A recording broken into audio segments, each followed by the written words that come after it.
Hello students, स्वागत करता हूं आपका आप ही के चैनल मेरी ऑनलाइन क्लास पर। आज हम क्लास +2 इलेक्ट्रोकेमिस्ट्री के अंदर लेक्चर नंबर हमारा 6 रहेगा। इससे पहले हमने 5 वीडियो पहले ही अपलोड कर चुके हैं।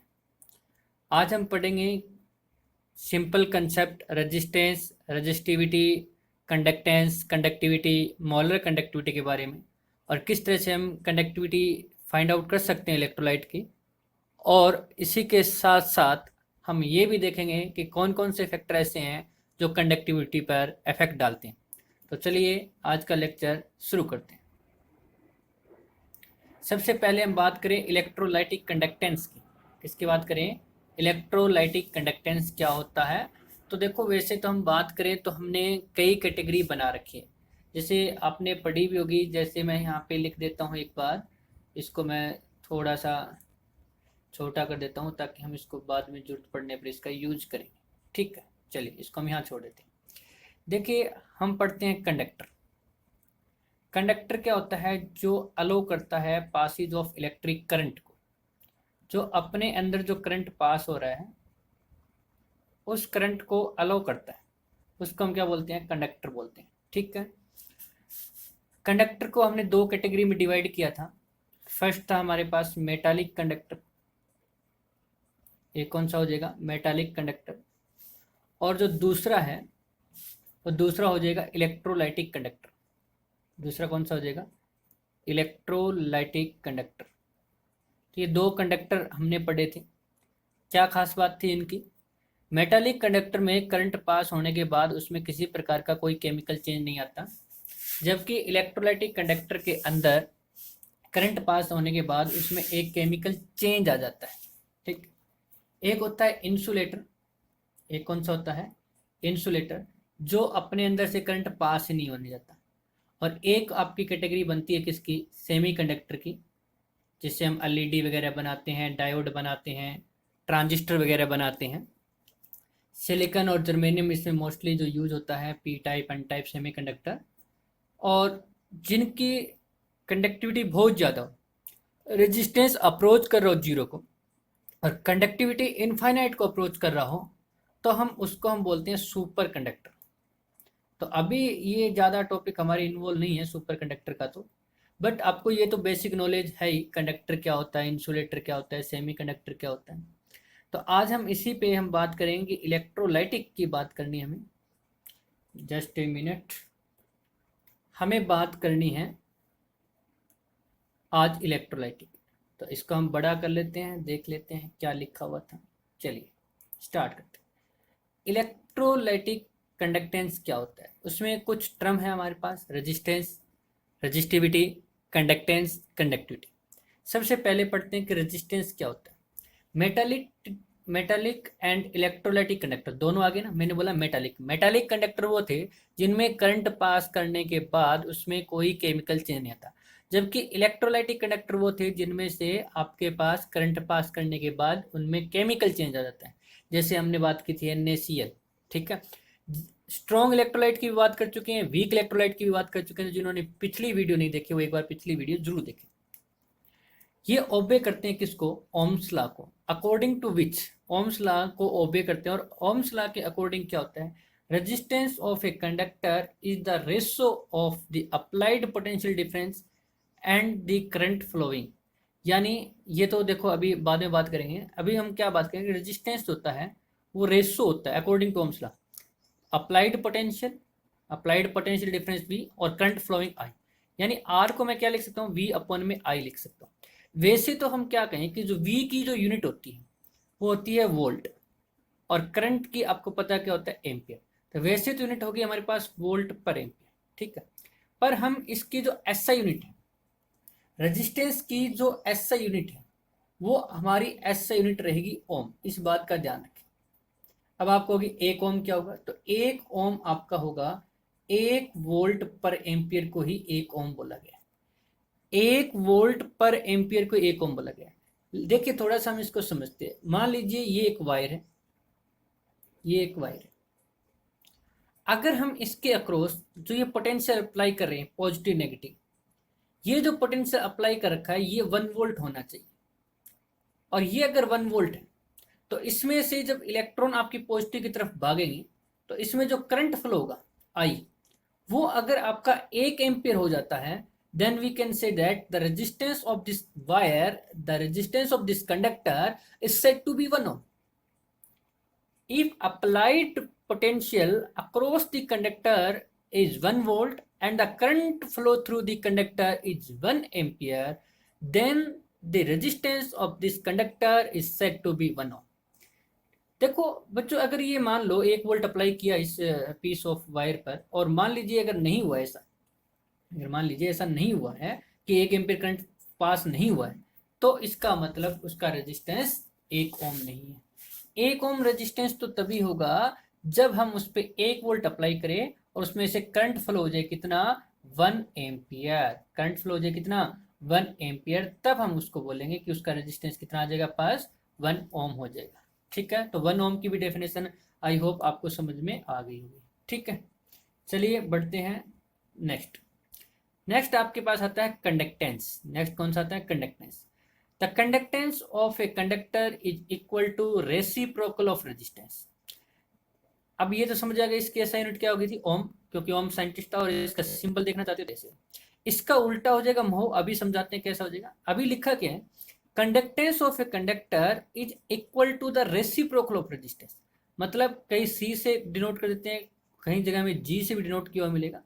तो जो कंडक्टेंस है, मैं आप जी एक्सपोज करके चलूंगा, तो ये हो गया reciprocal of resistance means 1/r।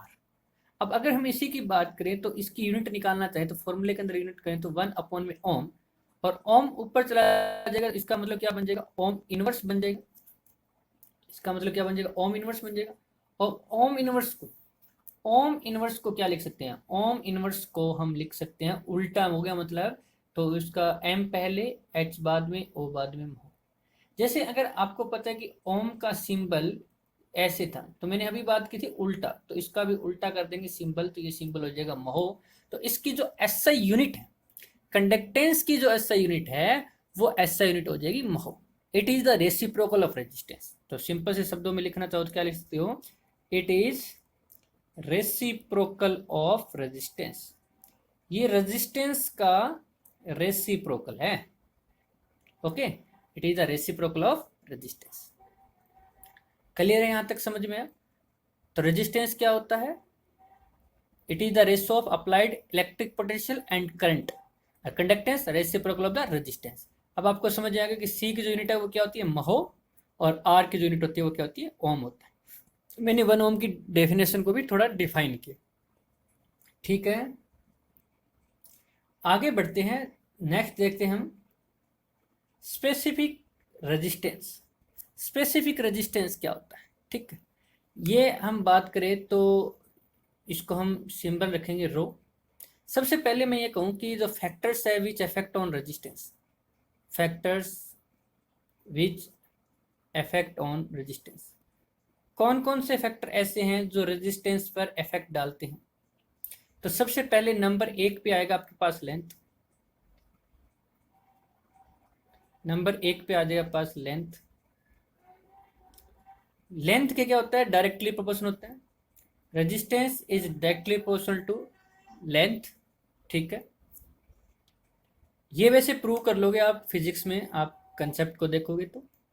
और दूसरा आपके पास आता है एरिया ऑफ क्रॉस सेक्शन। दूसरा कौन सा जाएगा पास, एरिया ऑफ क्रॉस सेक्शन।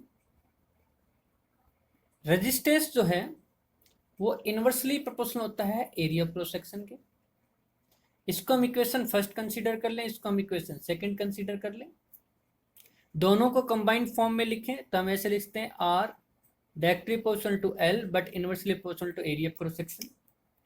अब प्रोपोर्शनल का साइन हटाएंगे तो यहाँ पे एक कांस्टेंट लगाएंगे, ये रो कांस्टेंट लगा दिया, एल अपॉन में ए, और ये जो रो है इसी रो का नाम दिया हमने क्या, रेजिस्टिविटी। इसी का ही नाम रखा है हमने क्या, रेजिस्टिविटी। एक बात मैं आपको और बता देता हूं कि रेजिस्टिविटी किस किस फैक्टर पे डिपेंड करती है। लेंथ और एरिया क्रॉस सेक्शन पे डिपेंड नहीं करेगी। जो रेजिस्टिविटी है किसी भी कंडक्टर की अगर मैं बात करूं तो वो डिपेंड करेगा nature of material, nature of material, यानी जिस सब्सटेंस की आप बात कर रहे हो उसके ऊपर, उसके नेचर पे डिपेंड करेगा। इसमें नंबर ऑफ इलेक्ट्रॉन्स पर वॉल्यूम क्या है, चार्ज कितना है, उसमें जो चार्ज पार्टिकल है उस पर डिपेंड करेगा। और दूसरा जो है वो डिपेंड करेगा किस पर, टेम्परेचर। तो आपको ये बात ध्यान रखना है कि resistivity depend on nature of material and the temperature. ठीक। तो पहला कंसेप्ट क्या है कि resistance is directly proportional to length. ठीक। Resistance is inversely proportional to area of cross section. ठीक। दोनों को कंबाइन फॉर्म में लिखेंगे तो हम इस फॉर्म में लिख सकते हैं। प्रोपोर्शनल के साइन आएंगे तो क्या लगा देंगे, हमें कांस्टेंट लगा देंगे। ठीक है, दोबारा से देखिए इसको, थोड़ा सा इरेज कर देता हूँ इसको, जगह बना लेते हैं लिखने के लिए। देखिए अभी हमने क्या पढ़ा, अभी हमने पढ़ा कि जो resistance directly proportional to length, resistance inversely proportional to area, दोनों का कंबाइंड फॉर्म ऐसे लिख सकते हैं। प्रोपोर्शनल साइन आएंगे तो यहाँ पे कांस्टेंट ले सकते हैं, और उस कांस्टेंट को बोला रजिस्टिविटी। अगर यहाँ से मैं रजिस्टिविटी की वैल्यू निकालूं तो आपको पता चल जाएगी R into A divided by L आ जाएगा। R into A divide by क्या आ जाएगा, एल आ जाएगा। ये आपका एक फॉर्मूला आपके सामने आ जाएगा। अगर हम इसकी एसआई यूनिट निकालें तो आपको पता होना चाहिए, अगर फॉर्मूला पता चल चुका है उसमें जितनी भी क्वांटिटी यूज हो रही है उन क्वांटिटी की अगर यूनिट आप पुट कर देते हो तो आपके पास एसआई यूनिट भी आ जाती है, या फिर उस साइंटिस्ट के नाम पे हो तो अलग बात है। जैसे इसकी यूनिट निकालनी है तो रेजिस्टेंस की क्या होती है, ओम। एरिया की क्या होती है, मीटर स्क्वायर। लेंथ की क्या होती है, मीटर। तो 1 मीटर से मीटर क्या हो जाएगा, कैंसिल हो जाएगा। रेजिस्टिविटी की यूनिट आ जाएगी ओम इंटू मीटर। रेजिस्टिविटी की यूनिट क्या आ जाएगी, ओम इंटू मीटर। सिंबल में थोड़ा लिखना चाहते हो तो ओम का सिंबल ही होगा, मीटर का तो छोटा एम ही होता है, स्मॉल एम होता है। तो इस तरह से इसकी यूनिट लिख सकते हैं। पर ये जो स्पेसिफिक रेजिस्टेंस यहाँ पे नाम लिखा गया है, आईयूपीएसी रिकमेंडेड करती है कि अब आप इसको रेजिस्टिविटी बोले तो ज्यादा ठीक है। इसको क्या बोले आप, ज्यादा रेजिस्टिविटी। ओल्ड टाइम के अंदर स्पेसिफिक रेजिस्टेंस होता था, तो कंफ्यूज नहीं होना है, एग्जाम में अब भी आ सकता है। रेजिस्टेंस और स्पेसिफिक रेजिस्टेंस में काफी डिफरेंस है। तो देखिए क्या लिख रखा है, the resistance of a conductor of uniform cross section is directly proportional to its length. तो ये डायरेक्टली प्रोपोर्शनल होगा लेंथ के, and inversely proportional to its area of cross section. अगर यूनिफॉर्म क्रॉस सेक्शन है मतलब वायर ऐसा ना हो कि कहीं से बड़ी हो कहीं से पतली हो, मोटी पतली ऐसा नहीं होना चाहिए, क्रॉस सेक्शन हर जगह सेम होना चाहिए। तो लेंथ की डायरेक्टली होगा और एरिया क्रॉस सेक्शन इनवर्सली। तो ये लिखा है मैंने, लेंथ के डायरेक्टली, एरिया के इनवर्सली, दोनों को कंबाइन किया, रजिस्टिविटी आ जाएगी। और रजिस्टिविटी की हमने एसआई यूनिट भी निकाल ली। ठीक है बच्चों, यहां तक हमने कंप्लीट कर लिया। एसआई यूनिट क्या आ जाएगी, ओम मीटर आ जाएगी। एसआई यूनिट क्या आ जाएगी, ओम मीटर आ जाएगी। ठीक है, चलिए नेक्स्ट देखते हैं। इसमें कुछ और भी हम बात कर सकते हैं, जैसे कंडक्टेंस की बात की, वैसे कंडक्टिविटी की बात कर सकते हैं। चलो पहले आपको मैं कंडक्टिविटी के बारे में और बता देता हूँ, ठीक है ना। अभी हमने 3 टर्म कर लिए हैं, just a minute.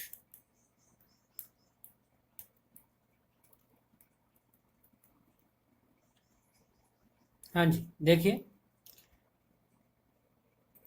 Specific conductance, next term आपके पास आएगी स्पेसिफिक कंडक्टेंस, जिसको आप कैपा से रिप्रेजेंट कर सकते हैं।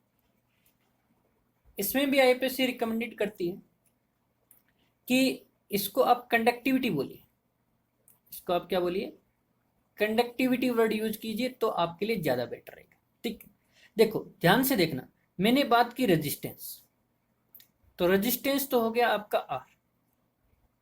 ठीक, इसके बाद हमने बात की थी कंडक्टेंस। कंडक्टेंस क्या होता था, रेसिप्रोकल ऑफ रेजिस्टेंस। उसके बाद रेजिस्टिविटी, जिसको भी हमने पढ़ा रो। अब हम बात करें किसकी, कंडक्टिविटी की। तो आपको पता चल गया होगा क्या होना चाहिए, reciprocal resistance, resistance conductance, resistivity conductivity. तो ये एक दूसरे के आपके रेसिप्रोकल होते हैं। तो इसको हम क्या लिख सकते हैं, it is reciprocal, it is reciprocal of resistivity, resistivity का रेसिप्रोकल होता है। तो कैसे लिखे हैं मैथमेटिक्स में, 1 में रो। ठीक है। हाँ, अब यहाँ पे थोड़ा ध्यान दीजिए, अगर मैं यहाँ पे ऐसा यूनिट निकालता हूँ तो क्या हो जाएगी, 1 में ओम मीटर, इसको हम क्या लिख सकते हैं, ओम इनवर्स मीटर इनवर्स। और ओम इनवर्स को एक बोला था क्या लिख सकते हैं, महो मीटर इनवर्स, ये भी लिख सकते हैं। ठीक है ना, महो मीटर इनवर्स। तो महो का सिंबल ऐसे हो जाएगा, मीटर इनवर्स का ये होगा। एक बात और ध्यान से देखिए, अगर हम बात कर रहे थे, इससे पीछे एक फॉर्मूला निकाला था कि R is equal to rho into L upon में ए। अगर मान लीजिए if L is equal to 1 metre हो, एरिया ऑफ क्रॉस सेक्शन आपका 1 मीटर स्क्वायर हो, तो जो रजिस्टिविटी है वो इक्वल होगी रेजिस्टेंस के, इसमें कोई दो राय नहीं। रजिस्टिविटी जो है वो किसके इक्वल होगी, रेजिस्टेंस के। समझ आई बात। रेजिस्टेंस का जो फॉर्मूला है वो हमने ये देखा है, R is equal to rho resistivity into length upon में area. Length 1 metre square, area 1 metre square हो तो आपका रेजिस्टेंस रेजिस्टिविटी इक्वल हो जाता है। ठीक। अब यहाँ पे देखिए, कंडक्टिविटी रेसिप्रोकल ऑफ रेजिस्टिविटी, और यहीं से अगर मैं रेजिस्टिविटी का फॉर्मूला निकाल लूँ तो अभी निकाला था पिछली स्लाइड में, R into A divide by L. अगर ये फॉर्मूला यहाँ पे पुट करूँ तो क्या आ जाएगा, 1/R into A divide by L. इसका हम सिंप्लीफिकेशन करेंगे तो क्या आ जाएगा, conductivity is equal to 1/R into L by A. और 1/R क्या था, ये देखिए कंडक्टेंस, कंडक्टेंस किस 1/R, और कंडक्टेंस का सिंबल मैंने रखा है G। तो इसका मतलब conductivity is equal to G और इनटू क्या लगा दिया, G स्टार। अब मैं थोड़ा इधर वाला इरेज कर लेता हूँ आपको समझाने के लिए, इधर पिछली स्लाइड में भी लिखा था वैसे।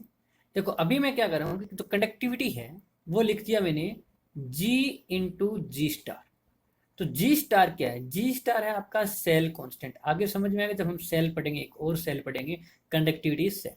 और जी स्टार किसकी जगह पर लिखा है मैंने, जी स्टार लिखा है एल अपॉन में ए की जगह पर लिखा है। एल अपॉन में ए की जगह पर क्या लिखा है मैंने, जी स्टार लिखा है, जिसको हम जानेंगे सेल कांस्टेंट, और आगे ये पॉइंट आपको क्लियर हो जाएगा। तो इसका मतलब क्या हो गया, conductivity is equal to conductance into cell constant.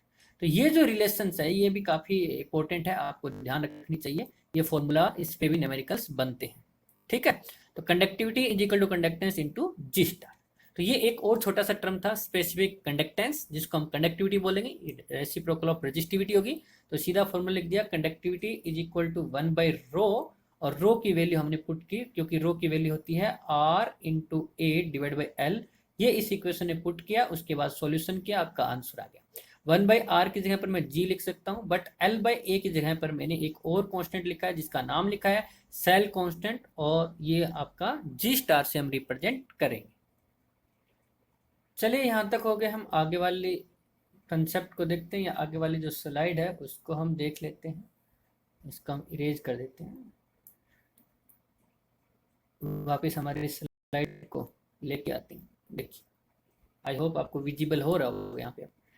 Electrical conductance through metal is called metallic और electronic conductance, and it is due to the movement of electron. ये बात ध्यान रखना, इलेक्ट्रॉनिक कंडक्टेंस या फिर मेटालिक कंडक्टेंस किसको बोलते हैं, जब इलेक्ट्रिकल कंडक्टेंस होती है मेटल की, और मेटल्स को हम मेटालिक कंडक्टर बोलते हैं। मतलब इनमें से जब करंट पास होगा तो उसमें कोई केमिकल चेंज नहीं आएगा, भले ही एक साइड से इलेक्ट्रॉन एंटर कर रहे हो और दूसरे एंड से इलेक्ट्रॉन बाहर आ रहे हो, बट उनके केमिकल चेंज नहीं आएगा।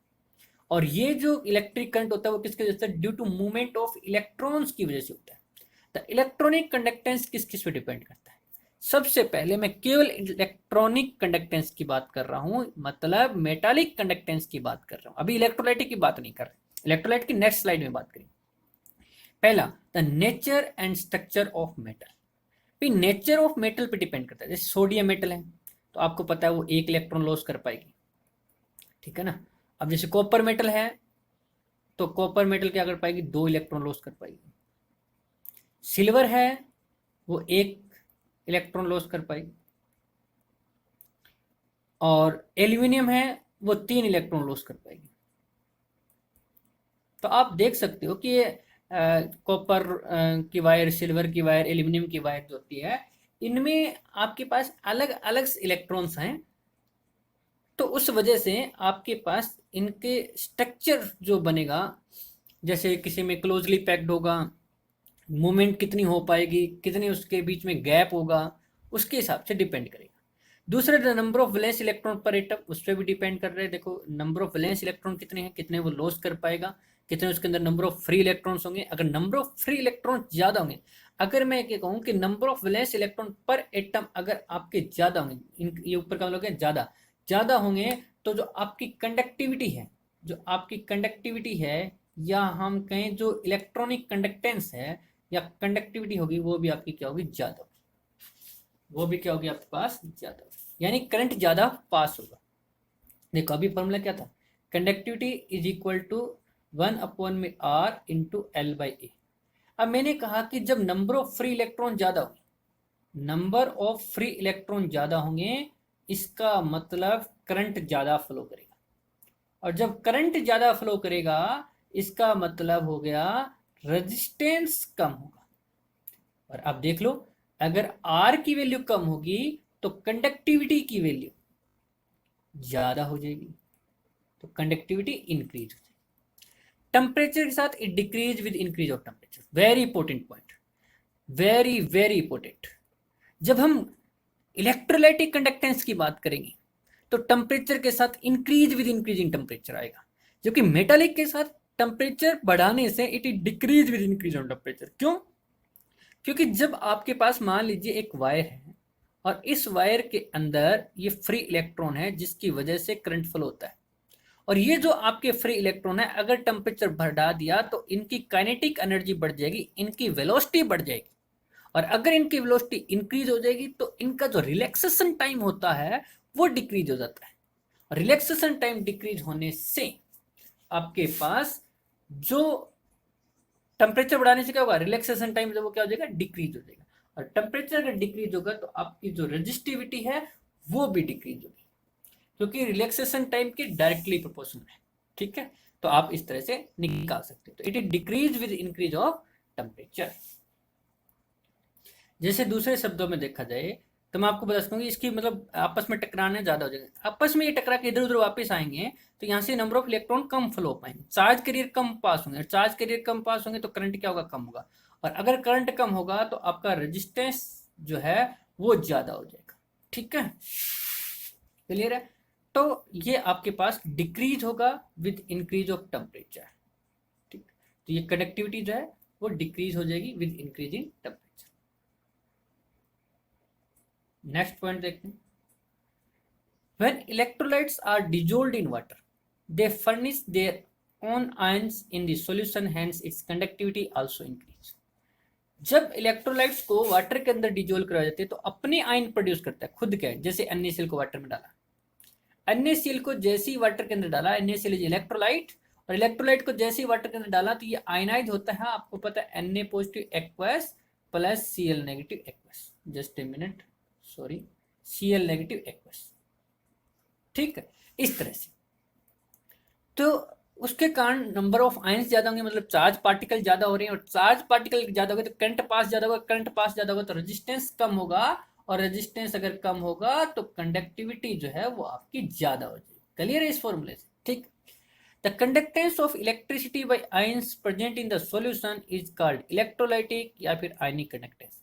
जबकि मेटल की बात कर रहे थे उसको मेटालिक या फिर इलेक्ट्रॉनिक कंडक्टेंस बोलते थे, क्योंकि उसके अंदर जो मूवमेंट हो रहा था या उसमें जो करंट फ्लो हो रहा था वो due to movement of electrons हो रहा था, जबकि यहां पर जो इलेक्ट्रॉन फ्लो होगा वो due to movement of ions होगा। जब इलेक्ट्रॉन से हो रहा था तब तो हमने उसको बोल दिया इलेक्ट्रॉनिक कंडक्टेंस, तब तो उसका क्या नाम दे दिया हमने, इलेक्ट्रॉनिक कंडक्टेंस। अब क्या हो रहा है कि आयन से हो रहा है तो इसका हमने नाम दे दिया ionic conductance, ionic conductance.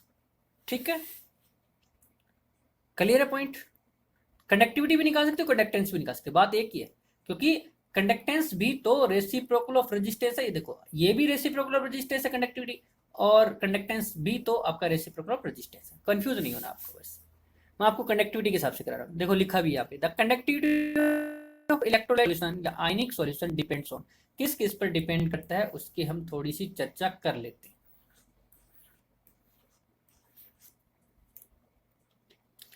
Nature of electrolyte added, सबसे पहला पॉइंट, नेचर ऑफ इलेक्ट्रोलाइट आपने कौन सा ऐड किया है। डेफिनेटली अगर स्ट्रॉन्ग इलेक्ट्रोलाइट ऐड किया है तो कंडक्टिविटी ज़्यादा होगी, वीक इलेक्ट्रोलाइट ऐड किया है तो उसकी कंडक्टिविटी कम होगी, क्योंकि strong electrolyte is completely ionize. Strong जो इलेक्ट्रोलाइट होता है वो स्ट्रॉन्ग इलेक्ट्रोलाइट क्या करता है, कंप्लीटली आयनाइज हो जाता है, यानी नंबर ऑफ आयंस जो होते हैं वो ज़्यादा रिलीज कर पाता है। सॉरी यहाँ पे आके ना एक गड़बड़ हो रही है, समझ जाना, नंबर ऑफ आयंस जो है वो ज़्यादा होगी, ठीक, अब चल जाएगा, just a minute, number of ions जो है वो ज़्यादा, ठीक, नंबर ऑफ आयंस ज़्यादा इंक्रीज का होता है, वैसे आप ज़्यादा समझ, जबकि वीक इलेक्ट्रोलाइट में कम होगा, नंबर ऑफ आयंस लेस होंगे, और नंबर ऑफ आयंस अगर लेस होंगे तो चार्ज कैरियर कम होगा, चार्ज कैरियर कम होगा तो करंट कम फ्लो करेगा, और करंट कम फ्लो करेगा तो रेजिस्टेंस ज़्यादा होगा, और रेजिस्टेंस ज़्यादा होगा तो कंडक्टिविटी कम होगी।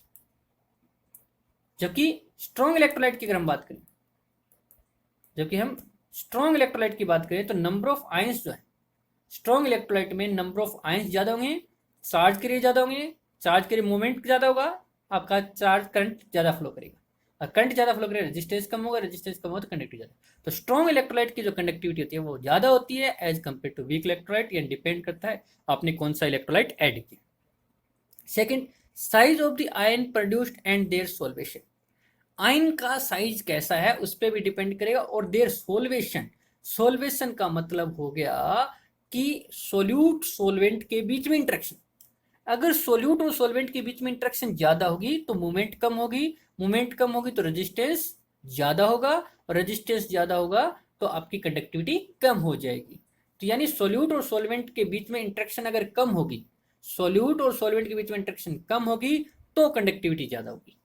नेक्स्ट थर्ड पॉइंट आता है the nature of solvent and it's viscosity, the nature of solvent, just a minute, the nature of solvent and it's viscosity, solvent की नेचर क्या उस पर डिपेंड करेगा और उसकी विस्कोसिटी पे।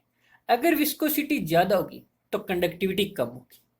विस्कोसिटी होती है the flow of resistance of liquid, इसको हम ऐसे विस्कोसिटी को बिल्कुल आसान से शब्दों में आपको एक्सप्लेन करना चाहूं तो लिख सकता हूं the resistance of flow of liquid, just a minute, थोड़ा सा हम इसको बारीक कर लेते हैं, the resistance of flow of liquid,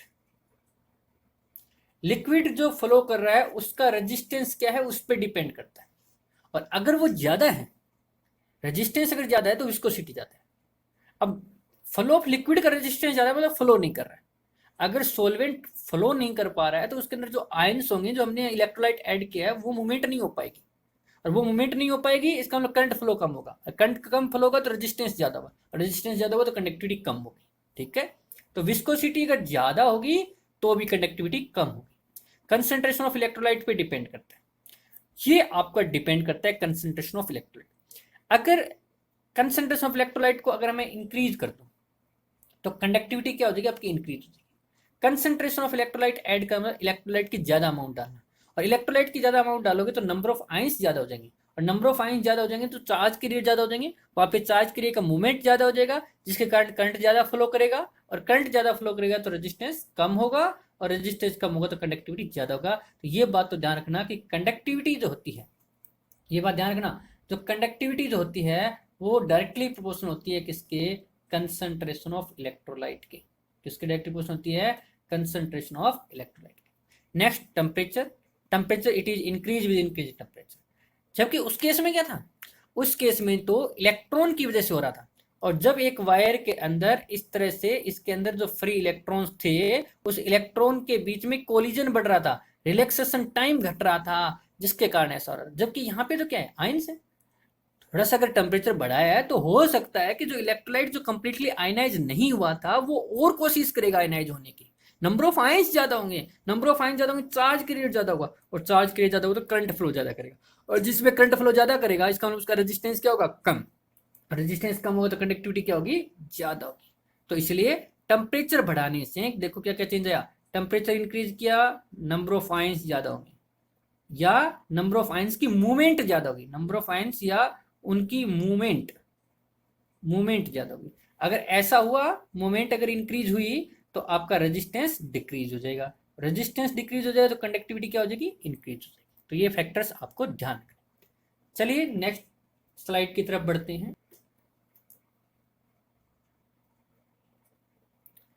measurement of conductivity of ionic solution. Ionic solution की आप कंडक्टिविटी कैसे निकाल पाओगे, आयनिक सॉल्यूशन की क्या निकालनी है आपको, कंडक्टिविटी निकालनी, तो आप कैसे फाइंड आउट कर पाओगे। तो देखो भाई, अगर आपको कंडक्टिविटी निकालनी है तो आपको क्या पता होना चाहिए, conductivity is equal to 1/r into L by A. ठीक है, आर क्या होता है आपका, रेजिस्टेंस होता है, आर क्या होता है, रेजिस्टेंस, एल होती है लेंथ, और ए होता है एरिया। लेंथ तो हम जो एक सेल स्पेशल डिजाइन करेंगे, यानी जो आपकी वायर की लेंथ हो जाएगी, उसका एरिया क्रॉस सेक्शन हो जाएगा, ये तो सेल जिस टाइम हम यूज करेंगे उसका पता चल जाएगा कि, पर मतलब सीधी सी भाषा में कहा जाए तो हमें क्या निकालना है, रेजिस्टेंस निकालना है। क्या निकालना है बच्चों, रेजिस्टेंस निकालना है। और रेजिस्टेंस निकालने के लिए एक मेथड आता है आपकी फिजिक्स की क्लास में, और उस मेथड का नाम है Wheatstone bridge method, Wheatstone bridge method. और इस व्हीटस्टोन ब्रिज मेथड का यूज करना है। आपको ये भी बताऊंगा व्हीटस्टोन ब्रिज मेथड क्या होता है। चलो पहले व्हीटस्टोन ब्रिज मेथड को सुन ही लीजिए कि क्या होता है। व्हीटस्टोन ब्रिज एक मेथड या प्रिंसिपल है जो अननोन रेजिस्टेंस को फाइंड आउट करने के लिए यूज किया जाता है। किसको यूज किया जाता है, अननोन रेजिस्टेंस को फाइंड आउट करने के लिए यूज किया जाता है।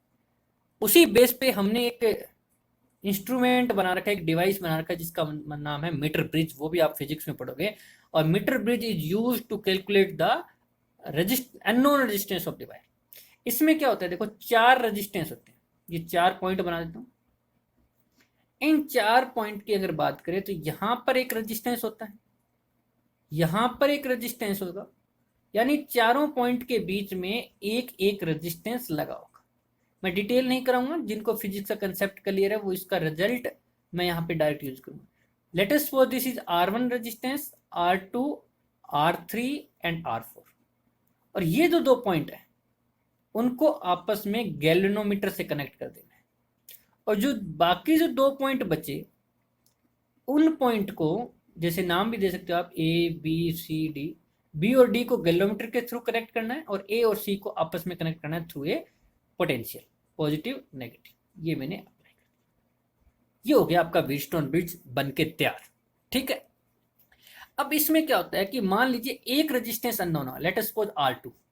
R2 जो है वो अननोन रेजिस्टेंस होगा, मुझे नहीं पता कि इसका रेजिस्टेंस कितना होगा, बट जो बाकी 3 रेजिस्टेंस है R1, R3 और R4, इनकी वैल्यू हमें पता होगी, मीन्स नॉन रेजिस्टेंस होगी, R1, R3, R4, ये क्या होंगे हमारे पास, नॉन रेजिस्टेंस होंगे। ये कैसे रेजिस्टेंस होने वाले हैं, नॉन रेजिस्टेंस है, इनकी वैल्यू हमें पता है। तो व्हीटस्टोन ब्रिज का जब कंसेप्ट लगाते हैं, किरचॉफ्स लॉ वगैरह यूज करते हैं, और इसका रिजल्ट आता है R1/R2 is equal to R3/R4। तो यहां से R1, R3, R4 की वैल्यू गिवन है, या फिर इसको ऐसे भी लिख सकते हो आप, R1/R3 is equal to R2/R4, R1/R3 is equal to R2/R4, ऐसा भी आप लिख सकते हो। तो ये रिजल्ट है, आपको ध्यान रखना है। ठीक है, 3 नॉन रेजिस्टेंस, एक अननोन रेजिस्टेंस। अब देखो मैं आपको पहले ही बता देता हूँ, स्लाइड पे जाने से पहले ही हमें इलेक्ट्रोलाइट का निकालना है। तो 2 प्रॉब्लम फेस होगी हमारे पास। कितनी प्रॉब्लम आएगी बच्चों, 2 प्रॉब्लम। कौन कौन सी प्रॉब्लम आएगी, पहली प्रॉब्लम तो ये आएगी कि हमारे पास तो एक इलेक्ट्रोलाइट है, ये बीकर में डाला हुआ सॉल्यूशन है, इस अननोन रेजिस्टेंस की जगह पर इलेक्ट्रोलाइट को रखे कैसे, इसका कनेक्शन कैसे करें। अब यहाँ मान लो 2 पेज लगे हैं बी और सी से, ये तो पेज को हटाया और वायर वगैरह हो, कोई रोड वगैरह हो तो लगा दी, कोई दिक्कत नहीं। बट हम इलेक्ट्रोलाइट को अरेंजमेंट कैसे करें। दूसरी प्रॉब्लम, ये तो हमारी पहली प्रॉब्लम, और दूसरी प्रॉब्लम ये है कि इसमें यहाँ पे पॉजिटिव नेगेटिव डीसी लगा रखा है। आपको अच्छी तरीके से पता होगा कि अगर मान लीजिए एक बीकर है, और इस बीकर के अंदर ये मान लीजिए हमारी वही टेढ़ी मेढ़ी रोड, और अगर हमने यहाँ पर पॉजिटिव और यहाँ पे नेगेटिव मतलब इसमें डीसी अप्लाई किया, जैसे मान लो NaCl था, तो Na पॉजिटिव Cl नेगेटिव, हम निकालना तो चाहते थे NaCl इलेक्ट्रोलाइट का रेजिस्टेंस, पर देखो क्या हो रहा है, नेगेटिव मतलब इलेक्ट्रॉन आ रहे हैं इधर से, तो आपके पास क्या होगा, Na पॉजिटिव इलेक्ट्रॉन को गेन कर लेगा और सॉलिड बनकर डिपॉजिट हो जाएगा, जबकि क्लोरीन एनोड पर इलेक्ट्रॉन लॉस कर देगी और क्लोरीन गैस का फॉर्मेशन कर लेगी और वो आपके पास लिबरेट हो जाएगी। बताओ, केमिकल चेंज आ जाएगा। अरे डीसी सोर्स हम अप्लाई नहीं कर सकते, जैसे डीसी सोर्स अप्लाई किया इलेक्ट्रोलाइट के अंदर जो आयंस हैं वो अलग थलग हो जाएंगे, वो मतलब उसके अंदर केमिकल चेंज आ जाएगा, डिपोजिशन और लिबरेशन स्टार्ट हो जाएगा। हम नहीं चाह सकते कि डीसी लगा सकते, जबकि अननोन रेजिस्टेंस निकालने का मेथड एक ही है, अननोन रेजिस्टेंस निकालने का मेथड एक ही है, और वो मेथड आप देख रहे हो कौन है, व्हीटस्टोन ब्रिज। कौन सा मेथड है, व्हीटस्टोन ब्रिज मेथड। और इस व्हीटस्टोन ब्रिज मेथड आपके सामने है, उसमें तो डीसी चाहिए। और दूसरा प्रॉब्लम ये थी कि आप अननोन रेजिस्टेंस की जगह पर इलेक्ट्रोलाइट को अरेंजमेंट कैसे कर पाओगे, तो ये दोनों प्रॉब्लम को दूर किया गया। पहली प्रॉब्लम तो आपके लिए एक स्पेशल सेल डिजाइन करेंगे, मैं आपको अभी डायग्राम भी दिखाऊंगा, उस सेल को बोलेंगे कंडक्टिविटी सेल। और दूसरा, डीसी को हटाओ, एसी को लगा दो, यानी एसी में उसकी पोलरिटीज होती है वो चेंज होती रहती है, एक बार पॉजिटिव नेगेटिव, है ना। एसी कैसे चलता है, आपने देखा होगा आपके अंदर ऐसे, तो ये प्लस माइनस, एक बार प्लस एक बार माइनस, तो ये दो प्रॉब्लम को दूर किया जाएगा। तो चलिए अब जो ये पॉइंट आपको समझाएं या जो लिखे हुए उसको एक बार जान लेते हैं। इसको मैं साइड में लगा देता हूँ, वैसे तो मुझे नहीं लगता कि इसकी जरूरत पड़ने वाली है, फिर भी अगर हुआ इसका यूज तो हम कर लेंगे।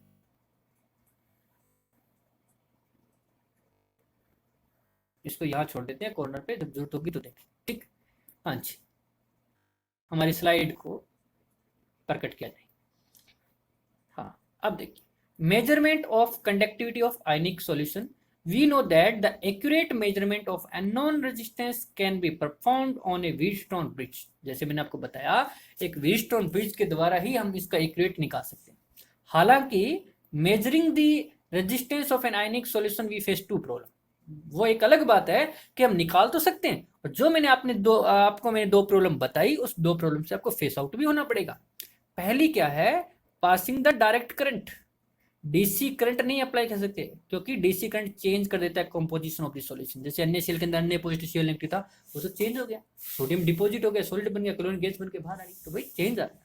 सेकेंडली क्या प्रॉब्लम है कि a solution can not be connected to the bridge like a metallic wire या अदर सॉलिड कनेक्ट। मैंने कहा ना था रोड, याद कीजिए मैंने बोला था रोड या वायर है तो पेच लगे होंगे, वहां पे हटाया और लगा दें, कोई बड़ी बात नहीं है, बट इलेक्ट्रोलाइट को कैसे कनेक्ट करें।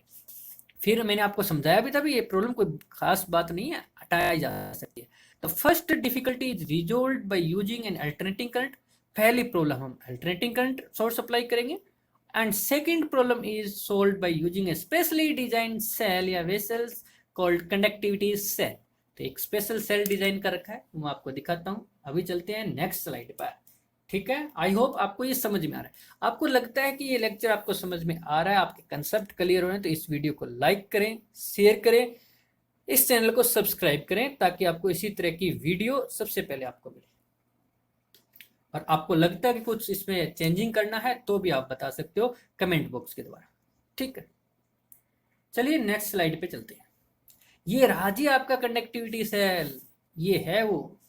इसमें क्या होता है, देखो अलग अलग डिजाइन आएंगे, दो दिख रहे हैं आपको डायग्राम में, अलग अलग डिजाइन है, कोई कैसा ही बना देगा, कोई कैसे ही बना देगा, मैन्युफैक्चर कंपनी पे डिपेंड करता है, पर काम एक जैसा ही है। देखो इसके अंदर क्या है, ये जो ब्लू कलर का दिखाई दे रहा है ये इलेक्ट्रोलाइट है, ये जो ब्लू कलर का दिखाई दे रहा है ये इलेक्ट्रोलाइट है जो फिलअप कर रखा है हमने। और ये जो ये दिखाई दे रही है आपको, ये मैंने थोड़ा डार्क कर दिया है, प्लेटिनम इलेक्ट्रोड है, ठीक है।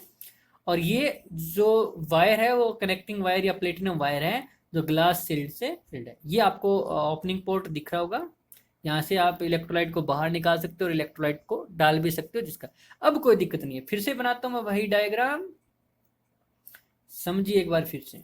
ये लो जी, यहाँ पे क्या था, 4 रेजिस्टेंस थे, यहाँ अननोन रेजिस्टेंस था, वो हटा देता हूँ। यहाँ भी हमारी रेजिस्टेंस और यहाँ भी रेजिस्टेंस। देखो ये पॉइंट ए, ये बी, ये सी और ये डी नाम देते हैं। अब यहाँ पे गैलोमीटर था, गैलोमीटर क्या करता था, डायरेक्शन ऑफ करंट। अब क्या जरूरत है डायरेक्शन ऑफ करंट, क्योंकि हमने एसी लगा दिया, तो गैलोमीटर की जगह पर हम नल डिटेक्टर लगा देते हैं, डी लिख देता हूँ नल डिटेक्टर। और यहाँ पे हमने लगा दिया था एसी, डीसी हटाओ एसी लाओ, ठीक है जी। अब ये वाली जो कनेक्टिंग वायर है, ये एंड जो दिख रहा है, ये इससे कनेक्ट कर देता हूँ, ठीक है जी। ये इससे कनेक्ट कर देता हूँ, ठीक है जी, हो गए दोनों कनेक्ट। और इसका रेजिस्टेंस जो आएगा वो मान लेते हैं आर ही आएगा। ये वैल्यू कितनी होगी R1, ये वैल्यू कितनी होगी R2, ये वैल्यू कितनी होगी R3, ये नोन है। तो मैंने रिजल्ट क्या बताया, दिस अपॉन दिस, यानी R1 by R E, R1 by R E is equal to R2 by R3। Cross multiply करेंगे तो आर ई की वैल्यू आ जाएगी R1 into R3 divided by R2। ये केवल आपकी वैल्यू निकल जाएगी, जो मैं कंसिडर आर ही लिखूंगा, रेजिस्टेंस ऑफ इलेक्ट्रोलाइट। जो भी है सॉल्यूशन करने के बाद आपको एक वैल्यू मिल जाएगी। इसी प्रकार ये दूसरा आपको डिजाइन दिखाई दे रहा होगा, इसमें भी कोई ज़्यादा खास नहीं है। जैसे मान लीजिए मैं ये वायर यहाँ से हटा देता हूँ और ये वाली वायर है, ये यहाँ पे कनेक्ट कर दूंगा और ये वाली वायर यहाँ पे कनेक्ट कर दूंगा, तो भी इलेक्ट्रोलाइट का रेजिस्टेंस जो है वो निकल जाएगा। इसमें ठीक है, प्लेटिनाइज इलेक्ट्रोड है, ग्लास सील्ड प्लेटिनम वायर है, बार कनेक्टिंग वायर है, यहाँ एक ओपनिंग पोर्ट मिलेगा आपको, यहाँ से आप ओपन कर सकते हो। तो यहाँ से आप ओपनिंग करके इसमें इलेक्ट्रोलाइट को डाल सकते हो और इलेक्ट्रोलाइट को बाहर निकाल सकते हो। तो ये भी आपका रेजिस्टेंस ऑफ इलेक्ट्रोलाइट हो जाएगा, ये सेल हो जाएगा। अब देखो अभी हमारे पास क्या है, आर ई वैल्यू आ चुकी है, रेजिस्टेंस ऑफ इलेक्ट्रोलाइट आ चुका है। रेजिस्टेंस ऑफ इलेक्ट्रोलाइट कितना आ चुका है, आर ई आ चुका है, ठीक है। अब क्या करें हम, कंडक्टिविटी क्या था, रेसिप्रोकल ऑफ रेजिस्टिविटी, तो जिसको बाद में सॉल्यूशन के बाद ये लिखा था। अब देखिए conductivity is equal to resistance कितना है मेरे पास, वैल्यू है R E into L upon में। एल हो जाएगी लेंथ और ए हो जाएगा एरिया क्रॉस सेक्शन इस कंडक्टिव सेल का। और अलग अलग सेल के अलग अलग होगा, क्योंकि मैन्युफैक्चर कंपनी उस टाइम कितना एरिया क्रॉस सेक्शन यूज करती है वायर का, तो वो तो उस पर डिपेंड करेगा, कितनी लेंथ यूज करती है वो भी उसी पर डिपेंड करेगा। तो इसलिए ये एक सेल के कॉन्स्टेंट है। तो conductivity is equal to G, conductance हो गया reciprocal, into L by A की जगह जी स्टार, जो मैंने आपको पहले पिछली स्लाइड में आपको करवाई, ठीक। तो ये हो जाएगा आपके पास फिर से, और जी स्टार एल बाई ए। अब आपको समझ में आ गया कि मैंने वहां पे सेल कांस्टेंट नाम क्यों रखा था। सेल कांस्टेंट नाम रखने का कारण यही था कि मैं आपको ये बताना चाहता था कि अलग अलग सेल के लिए एल बाई ए की वैल्यू अलग अलग होगी, तो उसका रेशो भी अलग अलग होगा। बट सेल के लिए, एक पर्टिकुलर सेल के लिए एल बाई ए की वैल्यू क्या रहेगी, कांस्टेंट रहेगी। इसके बाद हमें जरूरत पड़ी फिर इसके इलेक्ट्रोलाइट की कंडक्टिविटी को डिफाइन करने के लिए भी, कितना इलेक्ट्रोलाइट है, हमें जरूरत पड़ी मोलर कंडक्टेंस या मोलर कंडक्टिविटी। यहाँ पे दूसरा नाम लिख देता हूँ, मोलर कंडक्टिविटी, जिसको हम लैम्डा एम से डिनोट करेंगे। लैम्डा एम से क्या करेंगे, डिनोट करेंगे। It is defined as the product of specific conductance, specific conductance मतलब conductivity kappa, and the volume V in ml in which contain 1 mole of electrolyte. देखो molar conductivity किसके इक्वल है, molar conductivity, conductivity into volume, conductivity into volume के इक्वल है product. पर खास बात होनी चाहिए कि उसके अंदर इलेक्ट्रोलाइट 1 मोल ही होना चाहिए, 1 मोल इलेक्ट्रोलाइट होना चाहिए। मतलब the conductivity of solution which contain 1 mole electrolyte, 1 mole electrolyte है, तब उसकी कंडक्टिविटी क्या है उसको हम डिफाइन करते हैं, ठीक।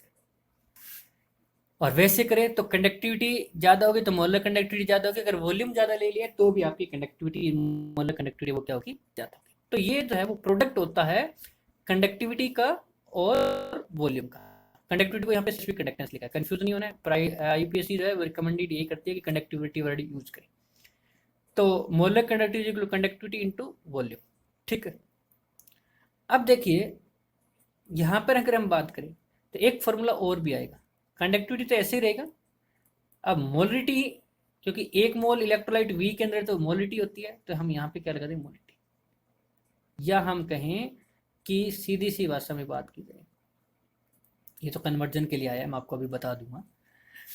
मतलब 1 मोल इलेक्ट्रोलाइट, 1 मोल इलेक्ट्रोलाइट है, तब उसकी कंडक्टिविटी कितनी है, वही क्या कहलाती है आपके पास मोलर कंडक्टिविटी। मैं कहता हूँ एक सॉल्यूशन है, उसकी कंसंट्रेशन 3 मोलर है और उसकी कंडक्टिविटी 9 है, तो बताइए मोलर कंडक्टिविटी कितनी होगी। तो आप कहोगे जी आपको तो 1 मोल, 1 मोल का मतलब इसमें तो 3 मोल है, 3 मोलिटी का मतलब कितना होगा, 3 मोल जूल थे। 1 मोल के लिए कितना होगा, 1 मोलिटी, 1 मोलिटी कितना आएगा 9/3, तो आपका आंसर आ जाएगा 3।